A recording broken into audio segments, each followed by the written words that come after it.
Bonjour à tous et bienvenue sur ce nouvel épisode sur ma chaîne YouTube, sur les aiguilles de tête en l'air. Bienvenue si c'est la première fois que vous arrivez ici et bon retour si vous êtes des fidèles spectateurs. Je vous remercie d'être là, je vous remercie de me consacrer du temps et aujourd'hui on va parler comme d'habitude de tricot. Donc un épisode somme toute assez classique puisque je vais vous parler de ce que je porte, des projets que j'ai terminés et des ouvrages qui sont en cours sur mes aiguilles. Et un petit bonus sera présent à la fin de cet épisode puisque comme j'en ai discuté il y a 15 jours, 3 semaines, 15 jours je crois, je vous ferai une petite FAQ, donc une foire aux questions. J'ai reçu des questions sur YouTube. Ici, vous m'avez laissé des commentaires avec vos questions et j'en ai reçu également sur Instagram. J'avais posté à quelques semaines d'intervalle des boîtes à questions et j'avais tout noté au passage. Donc j'ai mis de côté, j'ai tout noté vos questions. Et j'y répondrai. Alors, j'ai pas trop préparé les réponses aux questions, si ce n'est une, parce que je suis allée chercher des petites choses à vous montrer pour y répondre. Mais sinon, je ferai au feeling, en fonction de quand je vais les lire, ce qui me passera par la tête à ce moment-là. Donc, pour ceux qui arriveraient et qui ne me connaissent pas, je m'appelle Elodie. J'ai... on va dire plus que 40, mais pas beaucoup plus.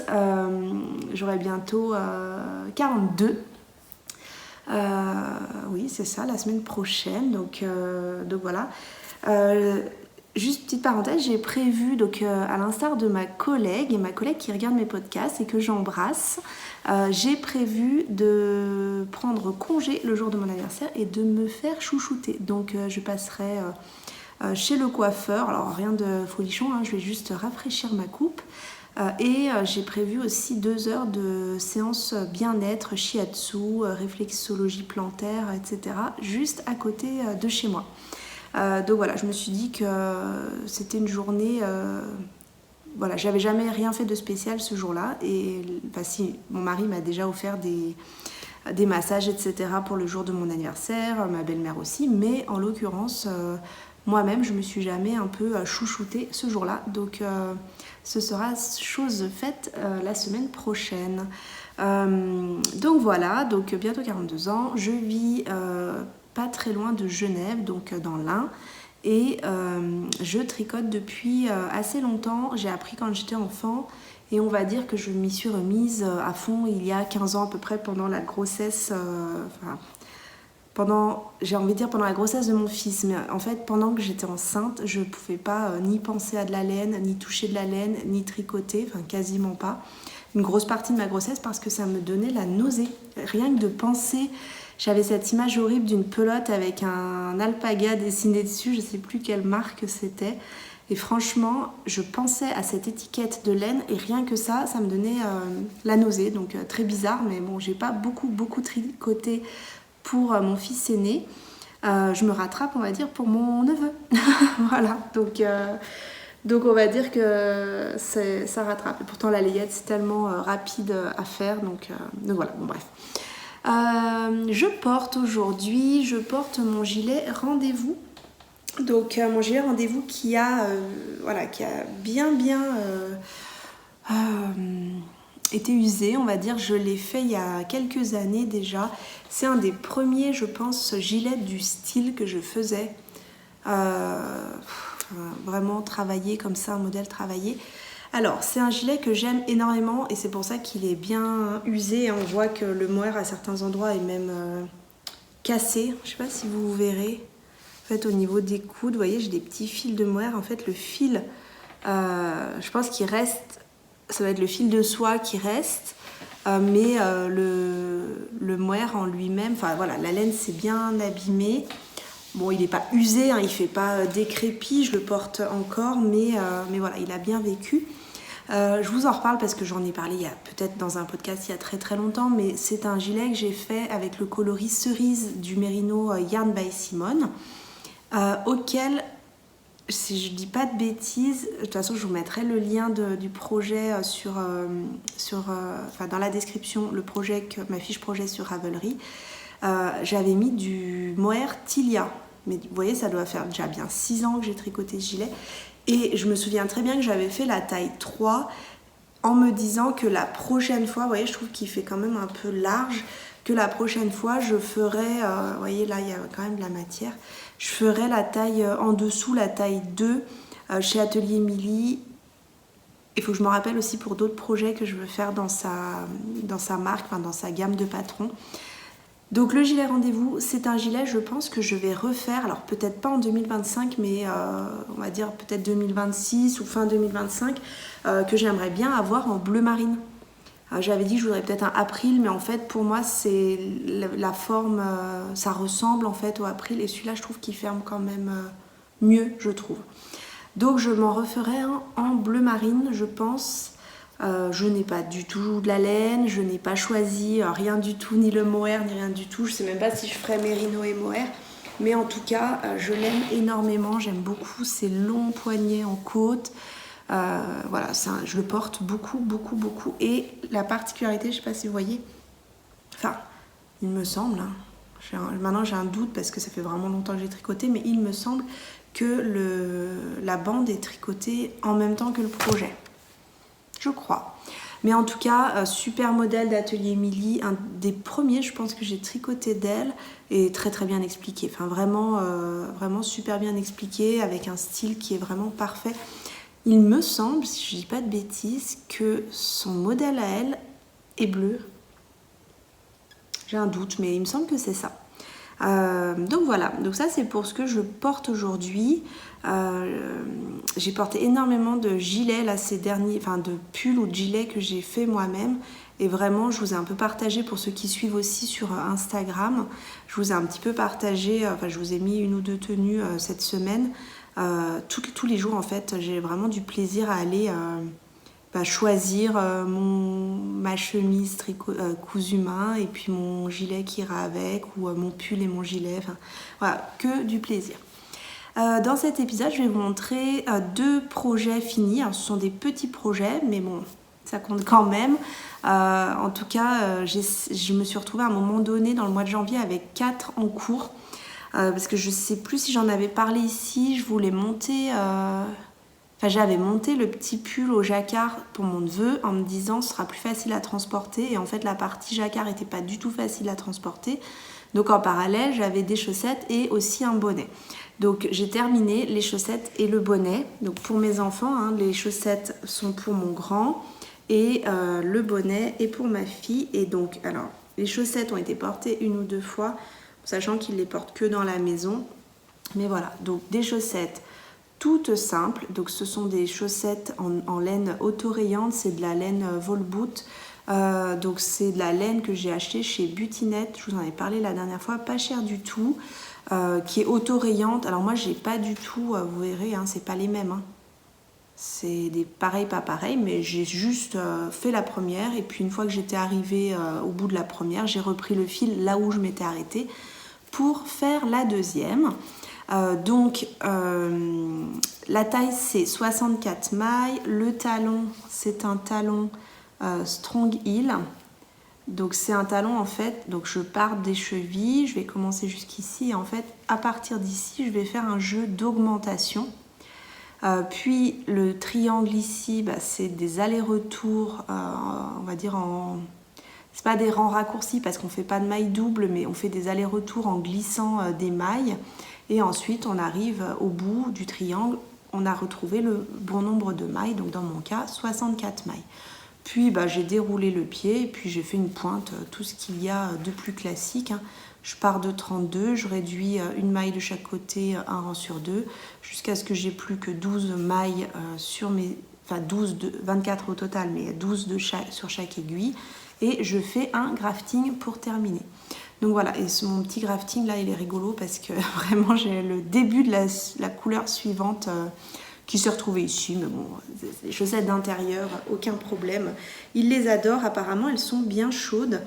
Alors c'est pas la laine la plus marrante à tricoter, elle est pas hyper douce, mais par contre je trouve que c'est bien résistant pour l'usage qui en est fait.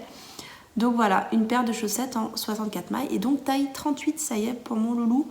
Donc ça se trouve, voilà, en les bloquant un peu plus grandes, elles m'iraient. Hein. Donc voilà, mais assez rapide à tricoter. Le talon, là, moi je l'aime énormément. On n'est même pas obligé de faire, surtout que là c'est même pas pour aller dans des chaussures. Je pense même la prochaine fois je ferai pas... là j'ai fait des mailles glissées en fait. Mais je le ferai pas la prochaine fois pour lui parce que comme il va pas les mettre dans des chaussures, jamais en fait, il aime pas ça. Donc j'aurais pu très bien faire sans le renfort du talon. Voilà pour les chaussettes, ce qui était finalement mon premier projet terminé de 2025. J'ai un peu du mal à me dire qu'on est en 2025. Et donc le deuxième, alors vous bien sûr, si vous voyez quand même.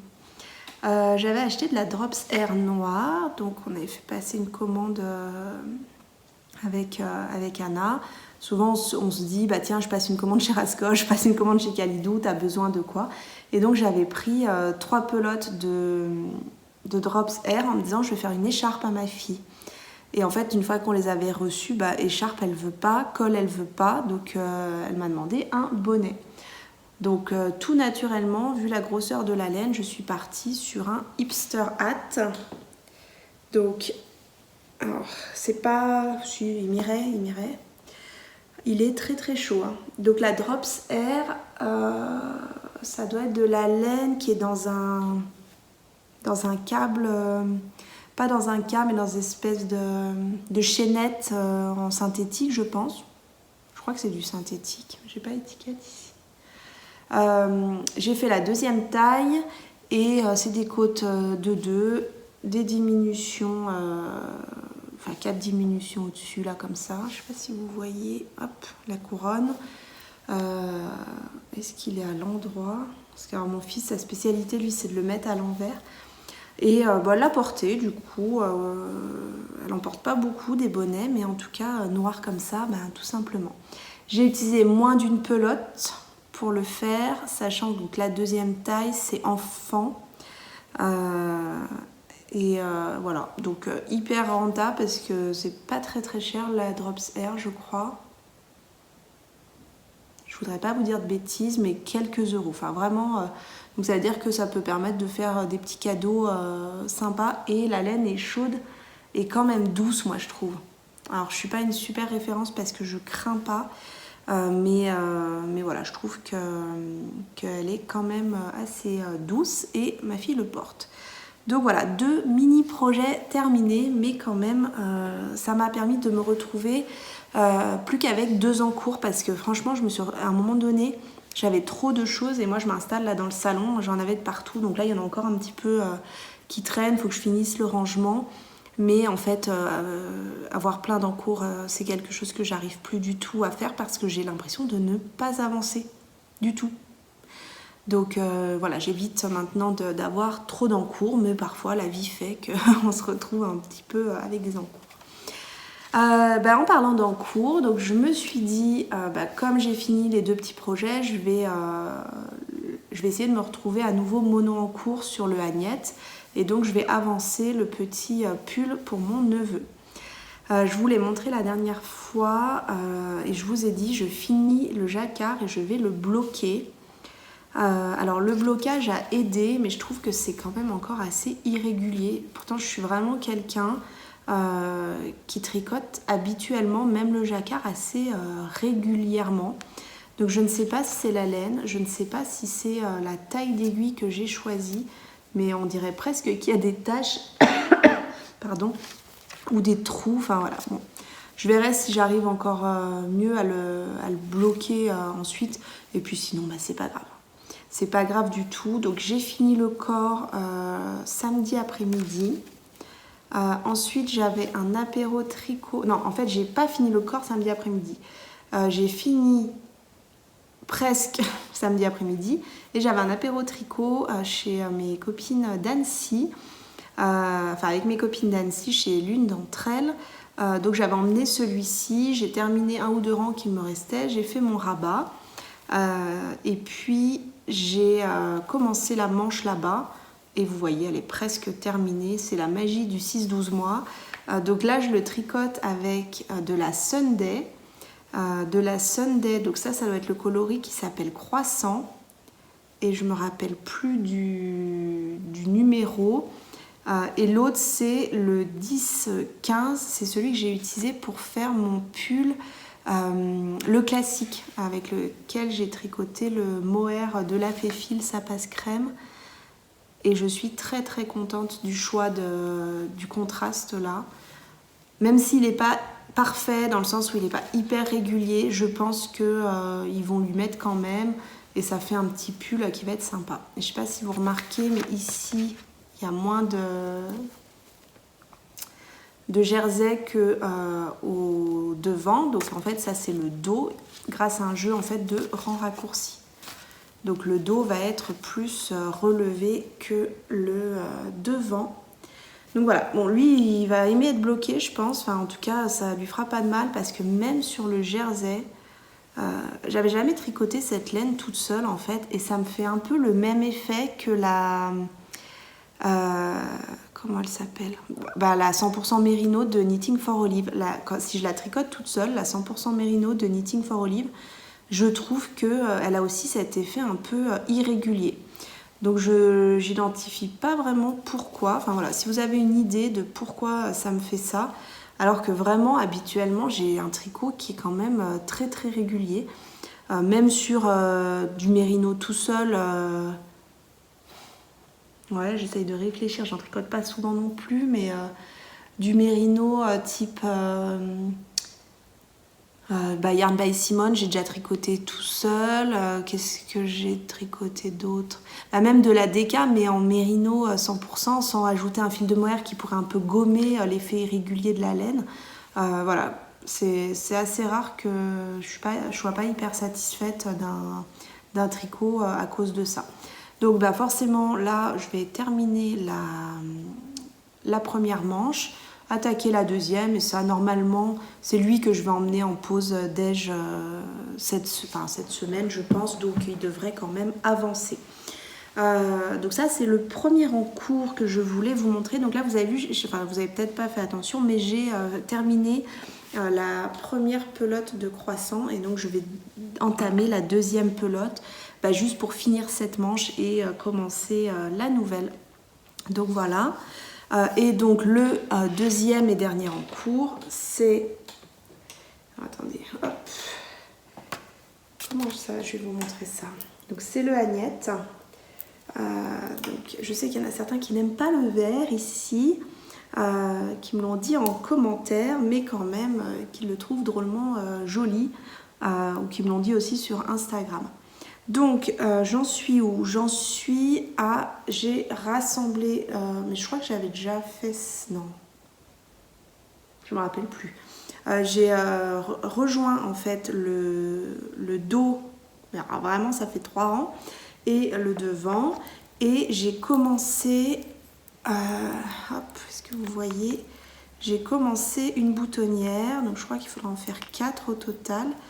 Donc en fait on coupe le fil. Donc là, j'aurai des fils à rentrer. Et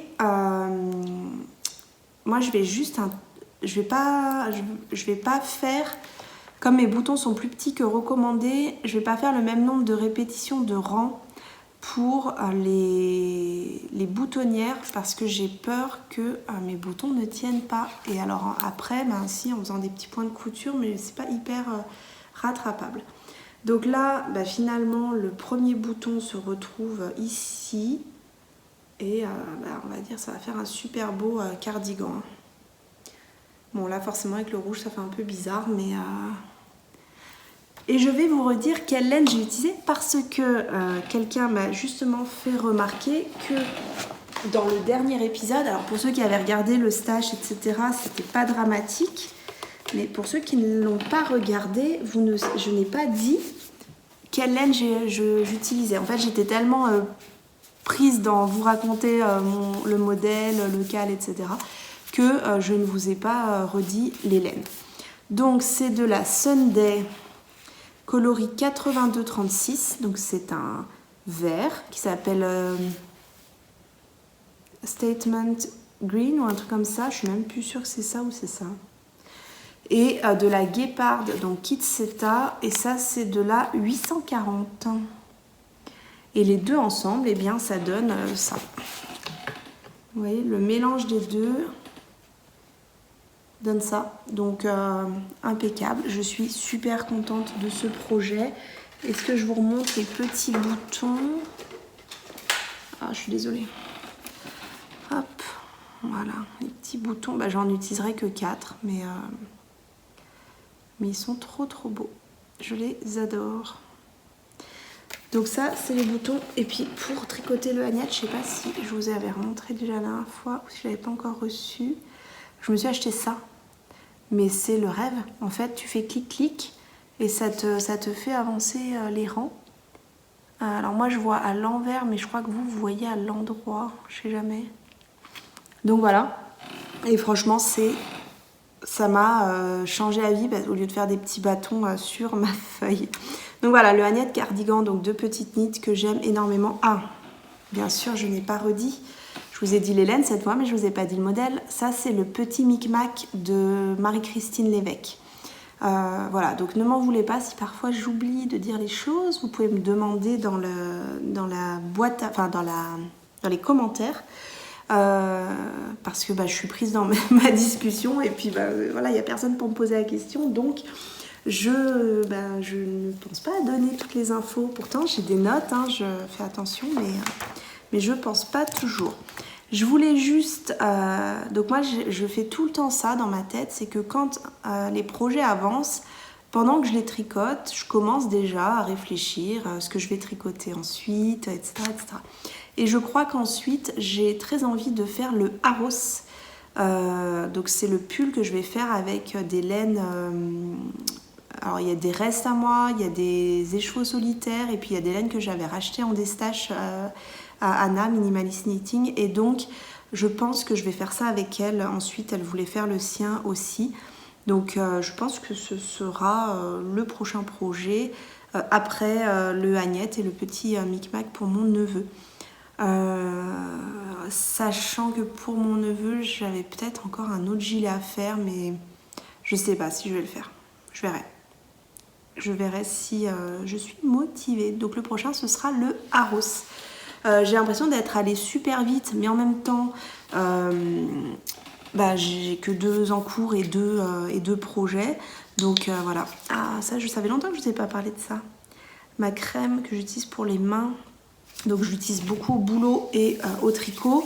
J'en ai une au boulot et une ici. J'aime beaucoup, donc c'est Caudalie, et j'aime beaucoup parce que tu peux direct te remettre à tricoter. Tu vois, tu la frottes un peu comme ça et ensuite tu peux direct tricoter. Donc pour moi, c'est vraiment hyper important. Avant de passer à la foire aux questions, j'aimerais refaire une petite précision. Dans les commentaires, la plupart d'entre vous, vous me tutoyez. Et c'est super, c'est ce que je souhaite. Et certains, vous me voyez. Donc sachez juste que si vous en avez envie, vous pouvez me tutoyer. Après, je force personne à me tutoyer. Mais c'est vrai que comme on parle tricot, moi j'ai toujours du mal à vous voyer dans le tricot. En tout cas, si vous avez envie de me tutoyer, surtout n'hésitez pas. Et par contre, moi, si vous me voyez, je vous répondrai en vous voyant. Parce que c'est comme ça que j'ai été éduquée.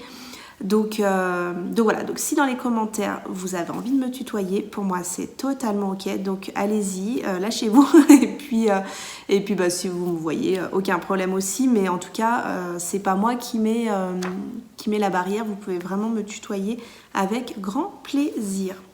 On passe à la foire aux questions. Alors j'ai, je sais pas, on va dire une quinzaine de questions à peu près.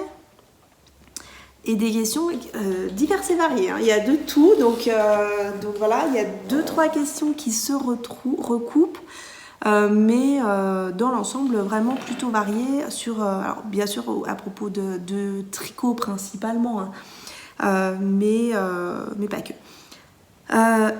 Des questions aussi sur le stash. Alors ça, le stash, c'est vraiment un truc qui vous parle. Donc voilà, donc Julie Seletram m'a demandé comment je vais et est-ce que tu envisages de refaire des podcasts à 2 à 3. Il y a Alix aussi qui m'a demandé comment je vais. Je me rends compte que vraiment en fin d'année, là à l'automne, quand j'ai repris, je vous ai vraiment parlé de mes soucis de santé. Et ça, je sais pas, ça vous a peut-être inquiété. Alors comme vous voyez, ça va, hein, j'ai quand même de l'énergie. Je retrouve de l'énergie. En fait, j'ai une maladie diagnostiquée depuis 15 ans qui est hyper fréquente, connue, qui est une thyroïdite de Hashimoto, qui est traitée. Donc j'ai un traitement tous les matins. Si certaines d'entre vous sont aussi touchées par l'hypothyroïdie, vous voyez très bien de quoi je parle. Je ne vais pas forcément citer des médicaments ici parce que c'est pas l'endroit, mais en tout cas j'ai un traitement.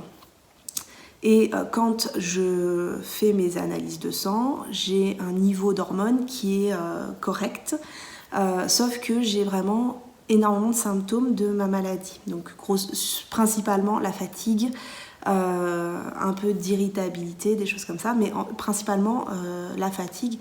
Alors la fatigue, c'est pas que ça, hein. Je suis maman de 2 enfants, je me lève tous les jours, enfin bon, comme beaucoup d'entre nous, mais en tout cas vraiment une fatigue et puis voilà, un peu un manque d'énergie.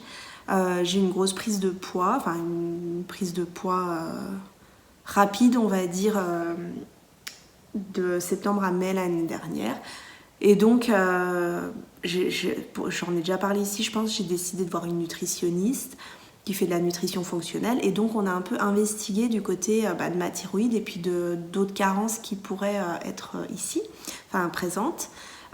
Et en effet, donc mon dosage d'hormones, bon, ceux qui connaissent, vous savez, c'est le dosage de la TSH là, est bon, mais tout ce qui est T3, T4, etc., tout n'est pas bon.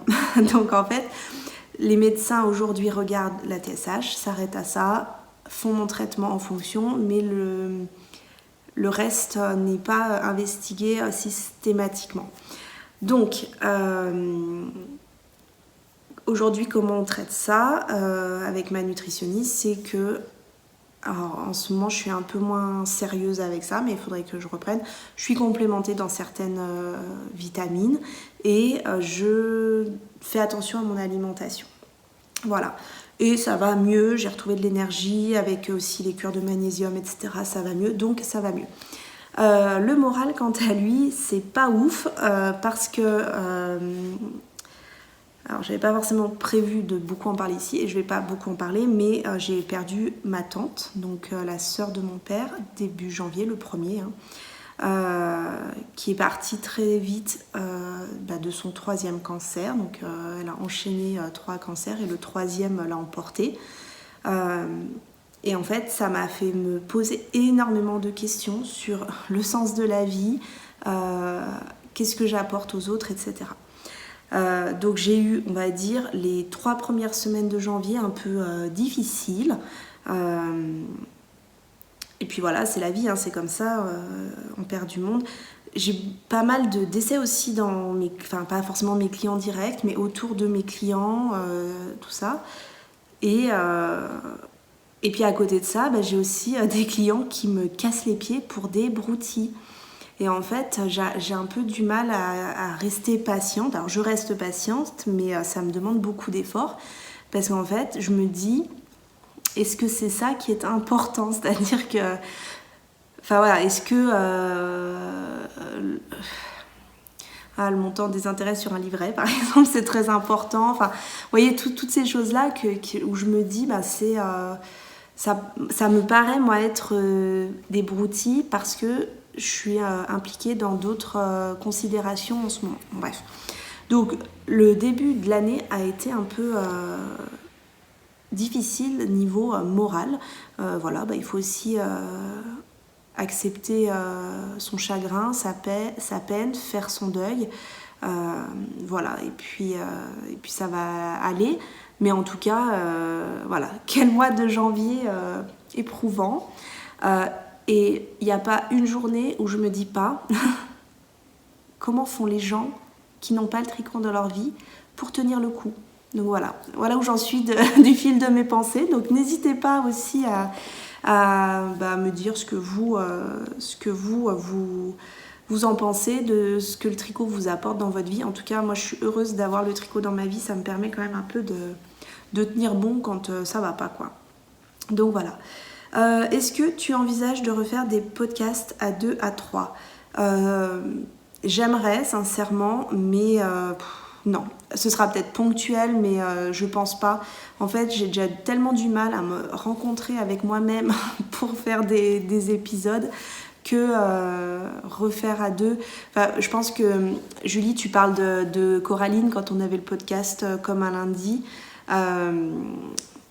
Voilà, c'est un peu difficile. Je ne l'ai pas vue depuis le mois de mai, Coraline. Non, si, je l'ai vue parce qu'on a fait un tricoté ensemble en novembre, c'était. Ça devait être en novembre ou en décembre qu'on s'est vu au tricoté, Coraline, je ne sais plus. Mais en fait, vous voyez, en 2024, je l'ai assez peu vue finalement. Moi, je suis en congé le lundi et puis elle, pas complètement. Enfin, vous voyez, elle bosse une partie du lundi. Ensuite, moi, je bosse du mardi au samedi midi. Et puis après, j'ai mon interne qui rentre, donc pas forcément. Mais je ne suis pas contre l'idée de faire des podcasts, on va dire one shot à plusieurs. C'est-à-dire que si quelqu'un a un podcast, habite pas loin de chez moi ou est en visite vers chez moi à un moment donné, pourquoi pas se rencontrer pour faire un épisode hors série spéciale avec moi, ce serait vraiment trop cool. Donc voilà, l'idée est lancée grâce à toi, Julie. Donc Anna, Minimalist Knitting, ma copine Anna, dont je vous parle souvent, me demande quelle est ma laine préférée du moment. Alors, j'ai envie de dire que du moment... En fait, c'est difficile de répondre à cette question parce que du moment, pour moi, c'est ce que je suis en train de tricoter en ce moment et celle vers laquelle je me tourne beaucoup en ce moment. Et ce que je fais beaucoup en ce moment, c'est le mélange Kitseta et Sunday. Ensuite, j'ai un gilet rouge à faire. Ce sera pareil, ce sera le même mélange. Donc ça, c'est mon combo préféré du moment. Voilà, j'aime beaucoup. Ça permet d'avoir un pull, un rapport qualité-prix qui est excellent. Et les couleurs sont vraiment, vraiment très chouettes. C'est quoi? Emmanuel, c'est ça? Alors, j'arrive pas à me relire moi-même. Est-ce que la double Sunday bouloche? Je ne sais pas. Je ne sais pas parce que je ne l'ai tricoté qu'une seule fois pour mon neveu et donc ça n'a jamais été porté pour le moment. En tout cas, la Daisy que moi j'associe à la Sunday, je trouve qu'elles sont très ressemblantes. La Daisy bouloche quand même un peu, c'est de la non-superwash et sous les bras ça bouloche, mais ça se rase bien. Alors V, Martel 2008, donc je ne sais pas pour le V pour quel prénom c'est. Me demande quel projet pour de la brioche. Alors j'imagine que c'est pour débuter de la brioche. Alors j'ai peut-être pas noté la question en entier, mais je pense que c'est ça. Alors c'est une question qu'on m'a souvent posée. Je sais que Lauriane, l'eau demoiselle, reçoit aussi beaucoup cette question. Moi je trouve qu'un des projets pour commencer la brioche qui est parmi les plus simples, c'est le châle briochette de Nadia Crétin-Leschène. Sinon, c'est aussi de faire des échantillons déjà pour comprendre juste le point. Donc vous tapez sur YouTube faire un échantillon en brioche et vous avez plusieurs vidéos qui vous expliquent comment faire un échantillon, comment comprendre en fait ce point. Sachant que la brioche, on peut la faire à une ou deux couleurs. Voilà, le plus simple étant à une seule couleur en aller-retour. Voilà, parce qu'après une seule couleur en rond, ça va faire des mailles en vert de mémoire. De toute façon, je vais vite le savoir parce que sur les bagnettes, les manches sont en rond. Donc voilà. Donc vraiment, le châle briochette de Nadia, pour moi, c'est un bon projet pour commencer la brioche bicolore. Moi, je l'ai fait, puis en plus, j'aime beaucoup ce châle. Il est très joli et assez rapide à faire en fait. Il n'est pas énorme. Fille de Brumaire me demande quel patron de chaussettes pour un autorayant pour ne pas briser le rythme des rayures. Alors je crois que je t'ai répondu sur ton commentaire sur YouTube parce que je ne savais pas quand est-ce que j'allais faire la réponse quand est-ce que j'allais faire la foire aux questions. Moi je pense que si tu veux pas casser le rythme des rayures avec un autorayant, et je crois que tu avais mis avec un contrastant, il me semble, dans ta question, c'est de faire un tube avec soit un talon après coup en contrastant, soit un talon en rang raccourci en contrastant. Et là, au moins, tu gardes le rythme de tes rayures. D'ailleurs, moi, j'ai beaucoup de chaussettes autorayantes que j'ai tricotées à partir d'un tube tricoté à la machine à tricoter et sur lesquelles j'ai rajouté après coup un talon. Donc voilà, en coupant le fil à l'endroit où il fallait.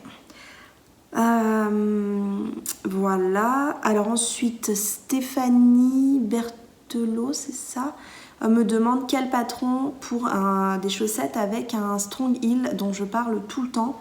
Alors pour le moment, nous avons un patron qui est disponible sur Ravelry, qui est le patron des Mystery Socktober, sachant que tu n'es pas obligé de faire le motif, mais au moins le talon est expliqué dans 3 tailles. Donc ce talon-là en 56, 64 et 72 mailles.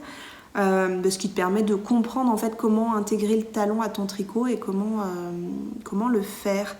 Voilà, et puis j'en profite pour dire que sur Tricoter ses chaussettes, donc Tricoter ses chaussettes, c'est le compte Instagram qu'on a créé avec Émilie lors de la sortie du livre du même nom, du livre éponyme, Tricoter ses chaussettes, donc toutes les techniques chez Erol. Et on a quelques petites idées pour des patrons cette année. Notamment, on va sortir le patron qui était dans le Woolship numéro 2 qui est sorti en septembre 2023. Et donc, on a récupéré les droits il y a déjà un moment, mais on n'a pas eu le temps en fait d'éditer le patron pour une sortie individuelle pour le moment. Donc on va le faire je pense cette année, mais pour le faire on aimerait le retricoter en fait chacune dans une laine différente de prototype, parce que le prototype je l'ai récupéré le prototype ou pas, je me rappelle même plus, je ne sais plus, ça me dit rien. Donc voilà, bon bref, ce sont des chaussettes, de toute façon c'est pas dur, sur le Woolship 2 si vous l'avez ou si vous le regardez en ligne, c'est les chaussettes qui sont sur la couverture et qu'on retrouve ensuite dans les patrons. Donc celui-là on va le sortir en individuel, c'est aussi un strong heel et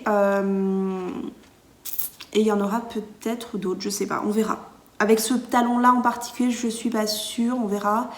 Mais il y aura d'autres patrons en 2025. En tout cas, on a déjà commencé à travailler sur des idées avec Émilie. Hello Créa me demande: est-ce plus compliqué d'être régulière en vidéo en étant salariée avec du temps hors domicile plus trajet? Si vous regardez ma chaîne en 2024, je pense que la question est vite répondue. Ça a été très difficile, plus la fatigue, etc. En fait, il faut vraiment que je me dise, j'ai du plaisir à venir, mais il faut vraiment que je me dise, une partie de mon lundi sera consacrée à filmer, à préparer, à prendre mes notes, à filmer, à monter et à publier la photo. Donc ça veut dire que je sacrifie sur l'autel de YouTube quelques heures de tricot et parfois j'ai vraiment du mal à me motiver. Mais bon, là ça y est, j'ai repris un rythme assez régulier, j'arrive à revenir, mais c'est vrai que parfois YouTube c'est quand même pas c'est pas la vraie vie, c'est juste du partage en vidéo, donc parfois ça passe à la trappe. Donc oui, ça a été beaucoup plus difficile pour moi d'être régulière. Donc voilà. Et Hello Créa, j'ai pas encore eu le temps de regarder son premier épisode, la pauvre. Je le ferai avec grand plaisir, mais en tout cas elle a lancé sa propre chaîne YouTube, donc faites comme moi et allez découvrir. J'en profite, Émilie, donc comment elle s'appelle ta chaîne? Knitted Slow a repris aussi au bout de 5 ans je crois sa chaîne YouTube. Donc allez voir Knitted Slow. Je pense que je vous mettrai les liens des 2 podcasts dont je viens de vous parler. Mille Tricot me demande quelle est la pièce que tu aies tricotée dont tu sois la plus fière? Alors c'est ça que je suis allée chercher dans mon atelier. Et en fait c'est pas une seule pièce. C'est en fait 7 paires de chaussettes. Et déjà, certains ont compris de quoi je voulais parler. Donc, ce sont 7 paires de chaussettes. Pour les plus anciens d'entre vous, vous connaissez certainement. Ce sont les chaussettes du livre. Donc, les lundis texture, les mardis torsades. Voilà. Les mercredis rayures, on parlait tout à l'heure de rayures. Donc les mercredis rayures, les jeudis jacquard. Qu'est-ce que c'était? Les vendredis dentelle. Donc le semainier de chaussettes complet qui se trouve dans cette boîte. Celles qui ont eu le plus de succès, les samedis paillettes. Qui les a tricotées celles-là? Et puis les dimanche cosy, je crois qu'elle s'appelle celle-ci. Voilà, donc pour mettre par-dessus d'autres chaussettes, si on fait de la danse, du yoga, etc. Pour se chauffer la cheville, peut-être en fin de séance de yoga ou des choses comme ça. Donc c'est ça le projet dont je suis la plus fière. Pour plusieurs raisons. Déjà, il faut savoir que ces 7 paires ont été tricotées dans un temps record. Je crois que ça m'a valu même une tendinite, moins d'un mois et demi, les 7 paires, tout en les... ce sont le prototype en fait, hein, donc tout en les designant. J'en suis fière parce que ça a donné ça en fait. Ça a donné un livre attends, on est le 27. Donc un livre qui va avoir 4 ans. Attends. Oui, 4 ans demain. Le 28 janvier, 2021, c'est ça. Donc ça, c'est ma plus grande fierté en tricot. C'est la pièce dont je suis le plus fière. La plus fière, pardon. Et en fait, je sais qu'il y a une photo qui est belle. Et d'avoir tricoté ces 7 paires, d'en avoir fait avec 7 écheveaux, avec 5 écheveaux, avoir créé ces 7 paires de chaussettes coordonnées, c'est vraiment une grande fierté. Ah, elle est où cette photo? Il y a une photo que j'adore, du photographe qui a fait les photos du livre.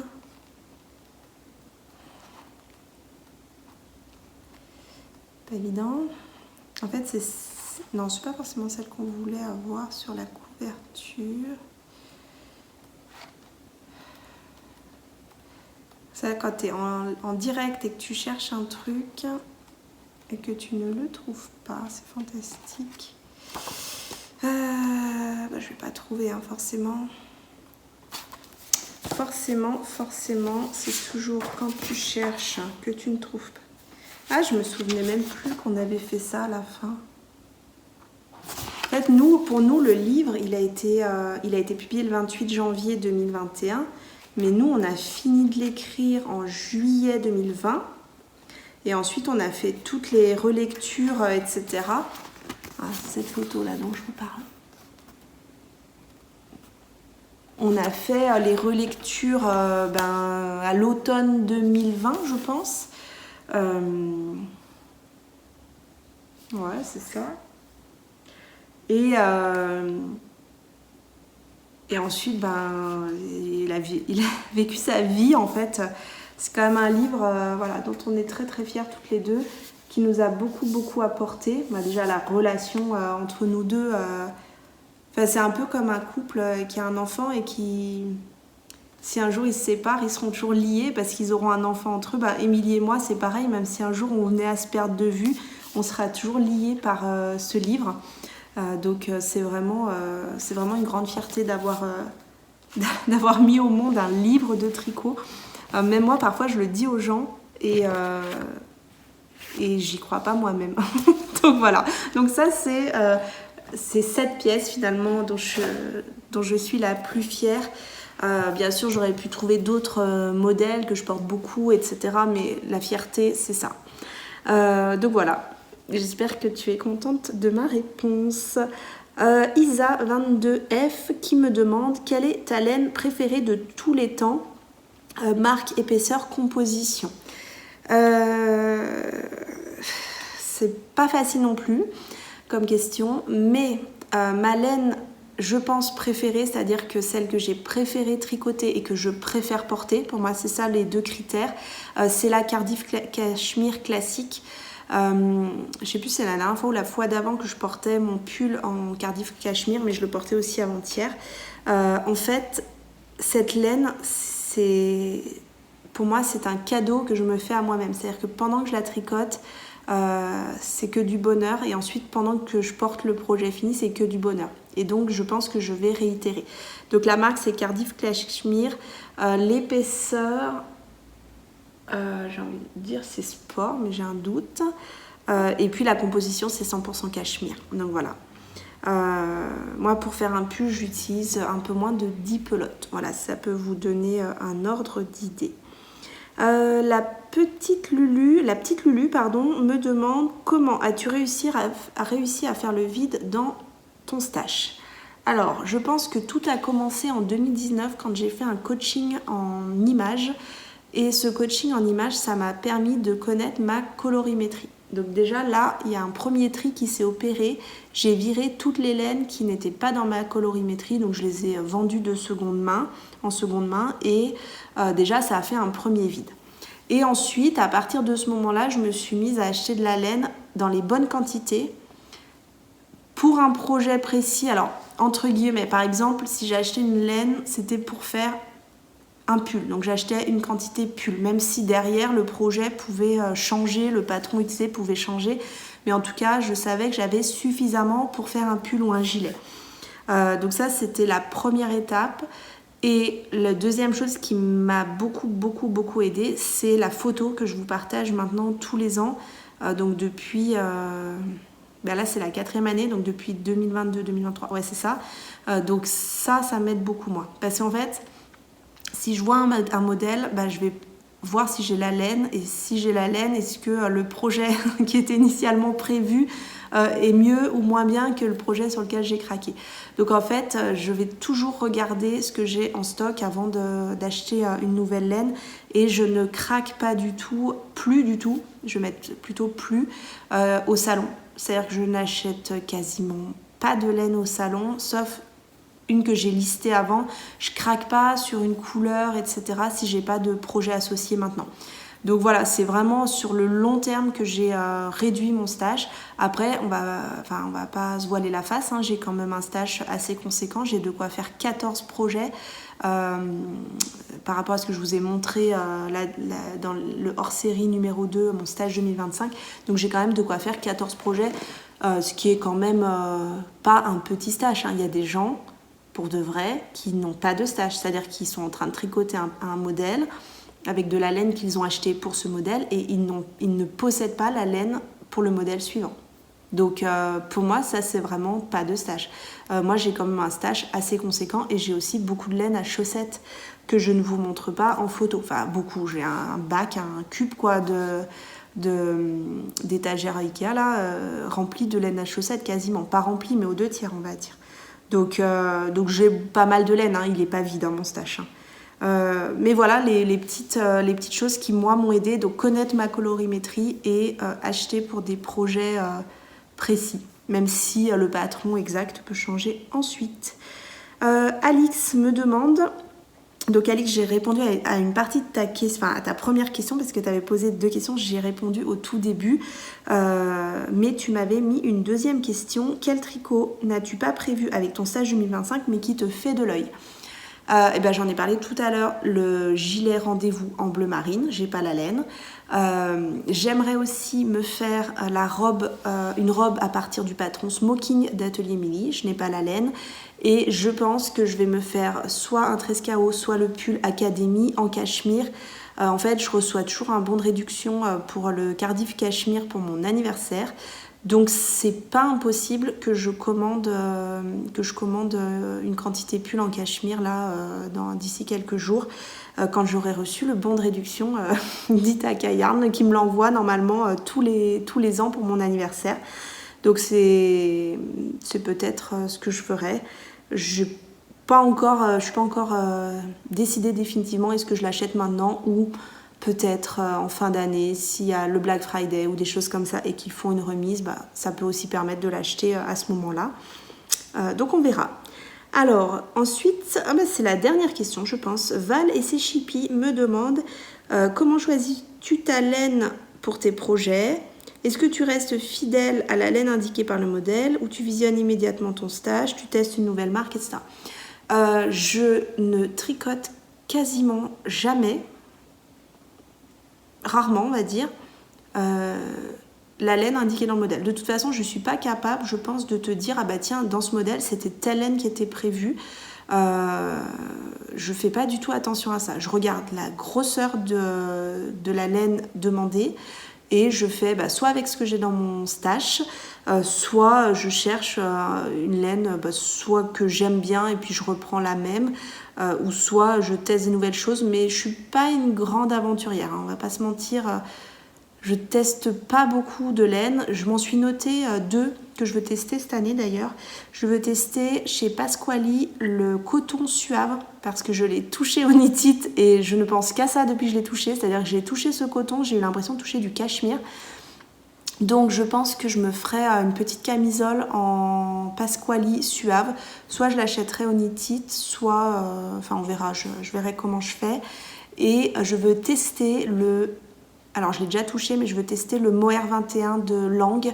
Mais c'est quand même une laine qui est assez onéreuse, donc faudra que j'ai un projet à faire avec. Pour l'instant, j'ai pas du tout de projet qui me viennent en tête, mais je sais qu'un jour je testerai ce Mohair qui est tellement doux. En fait, c'est un Mohair donc, qui s'appelle Mohair 21, je crois, parce que c'est un Mohair 21 microns, donc c'est très très doux. Donc il y a de grandes chances que je le teste pas forcément cette année, un jour on va dire. Je me suis fait une liste, qu'est-ce que je veux tester en 2025, mais ça se trouve ce sera en 2026 parce que j'ai déjà tellement de projets à tricoter cette année que j'aurai peut-être juste pas le temps en fait. Donc voilà. Mais c'était la dernière question. J'espère que cette foire aux questions vous a plu. J'espère que je vous ai pas trop pété le moral avec mes histoires de sens de la vie. Voilà, mais en tout cas, je vous aime beaucoup ici. J'aime beaucoup venir partager avec vous. Vos retours sont toujours hyper précieux. Donc, je pense que ça méritait que je sois honnête avec vous et que je vous réponde vraiment à la question « Comment tu vas ?» Je pense que j'ai terminé. J'espère que vous êtes restés jusqu'à la fin, que ça vous a plu. Et puis, je vous dis à très bientôt pour la suite de mes projets tricot. Bye bye!